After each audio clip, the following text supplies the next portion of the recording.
Students, आज हम बात करेंगे काइंड्स ऑफ इक्वेशंस के ऊपर। मतलब कि फर्ज करें कि अगर हमारे पास एक इक्वेशन है, जैसे कि आप जानते हैं कि आपके पास अगर दो अलजेब्रिक एक्सप्रेशन में इक्वालिटी का रिलेशन आ जाए, जैसे मैं लिखता हूँ जी 2x+5, ठीक है, और ये इक्वल हो जाए फर्ज करें 7 के, ठीक है, तो ये एक हमारे पास इक्वेशन कहलाएगी, ठीक है, जो कि एक हमारा एक सेंटेंस है, एक अलजेब्रिक सेंटेंस है, लेकिन हम इसे इक्वालिटी की वजह से और फिर दो अलजेब्रिक एक्सप्रेशन में एक रिलेशन आ गया है बराबर का, इसलिए हम कहेंगे कि ये क्या है जी, अलजेब्रिक इक्वेशन है, या सिंपल इसे हम कंडीशनल इक्वेशन भी कहते हैं। अब कंडीशनल इक्वेशन इसलिए कहते हैं कि मैंने इसको 7 के इक्वल लिखा है, ठीक है, मतलब मैंने एक कंडीशन लगाई है कि ये जो आपके पास वेरिएबल है, ठीक है, एक्स, इसमें आप एक खास वैल्यू लिखेंगे जिसको लिखने से, ठीक है, और फिर इसको 2 से मल्टीप्लाई करने से +5 ऐड करने से 7 आंसर आएगा, जो कि सिर्फ और सिर्फ उस सूरत में ठीक है जब मैं x की वैल्यू 1 लिखता हूँ, ठीक है।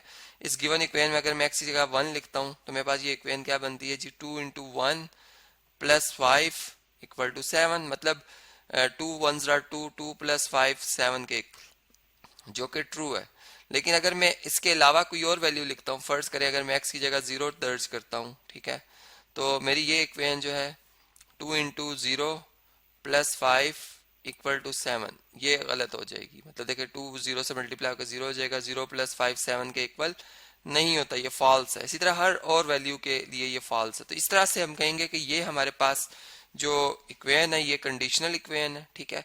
लेकिन साथ ही हमने देखा कि एक हमारे पास ऐसी इक्वेशन भी होती है जो कि एक्स वेरिएबल की तमाम वैल्यू के लिए ट्रू होती है, ठीक है। ये तो मैंने लिख the conditional equation, short form लिख रहा हूँ जी, EQN इक्वेशन, ठीक है। अब जो सेकंड हमने टाइप देखी है जी, वो है हमारे पास आइडेंटिटी, ठीक है, जो कि तमाम वेरिएबल्स की वैल्यू के लिए ट्रू होती है, ठीक है। अब उसको हम कैसे कह सकते हैं जी, इसके लिए हम अब यूं बात करते हैं कि फर्ज करें मैं एक इक्वेशन लिखता हूँ, मैं लिखता हूँ x², ठीक है, +x-6, ठीक है।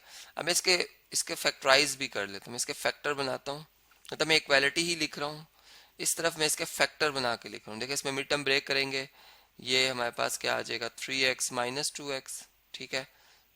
आप अगर देखें तो इन दोनों को अगर आप ऐड करो तो +x आता है, मल्टीप्लाई करो -6x² आता है, जो कि फर्स्ट और लास्ट टर्म का भी यही प्रोडक्ट है। तो यहाँ से अगर हम x कॉमन ले लें तो x+3, यहाँ से -2 कॉमन ले लें तो x+3, मतलब इसके जो फैक्टर बन रहे हैं हमारे पास वो बन रहे हैं x+3 इंटू x-2, ठीक है।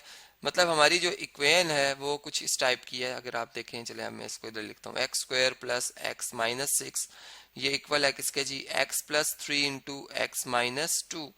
अब ये इक्वेशन हमारी जो है ये ट्रू है for all values of x, ठीक है, ये ट्रू है for all values of x, ठीक है। अब आप जब मैंने ये स्टेटमेंट लिख दी है तो अब हम देखते हैं कि वाकई ये बात ठीक है या गलत है, ठीक है। अब इसको जरा चेक करते हैं। हम ऐसा करते हैं कि हम जो है x की जगह कुछ भी लिख देते हैं, चलें 10 लिखते हैं, ठीक है, और देखते हैं क्या जवाब आता है। यहाँ पर 10 का स्क्वायर लेंगे हम, ठीक है, यहाँ पर +10 आएगा, यहाँ पे -6 आएगा, इसी तरह यहाँ पर 10+3 आ जाएगा, यहाँ पर 10-2 आ जाएगा। अब देखिए 10² होता है 100 और 10 में से 6 माइनस करें 4, ये आता है 104, ठीक है जी।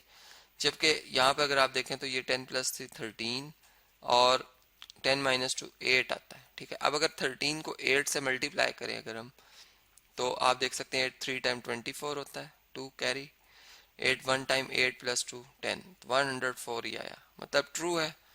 इसी तरह आप x की कोई भी वैल्यू देख लें, जैसे मैंने जो मर्जी आप वैल्यू रखें रियल नंबर्स में, ये ट्रू आएगी, ठीक है। तो इसका मतलब है कि ये हमारे पास जो ऐसी इक्वालिटी, मतलब ऐसी इक्वेशन जो कि ऑल वैल्यूज ऑफ x के लिए ट्रू हो, उसको हम आइडेंटिटी कहते हैं। और इसके लिए हम एक स्पेशल एक और लाइन भी लगाते हैं, मतलब इक्वालिटी या इक्वेशन के तौर पर हम दो साइन लगाते हैं पैरेलल लाइंस के इस तरह से, बल्कि पैरेलल लाइन तो नहीं कह सकते, लेकिन यूं कह सकते हैं कि ऊपर नीचे जो ये दो लाइंस आ रही होती हैं, ठीक है।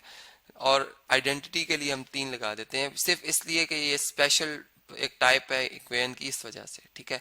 तो हमारे पास जो कंडीशनल इक्वेशन है इसको हम सिंपल इक्वेशन भी कहते हैं, ठीक है जी।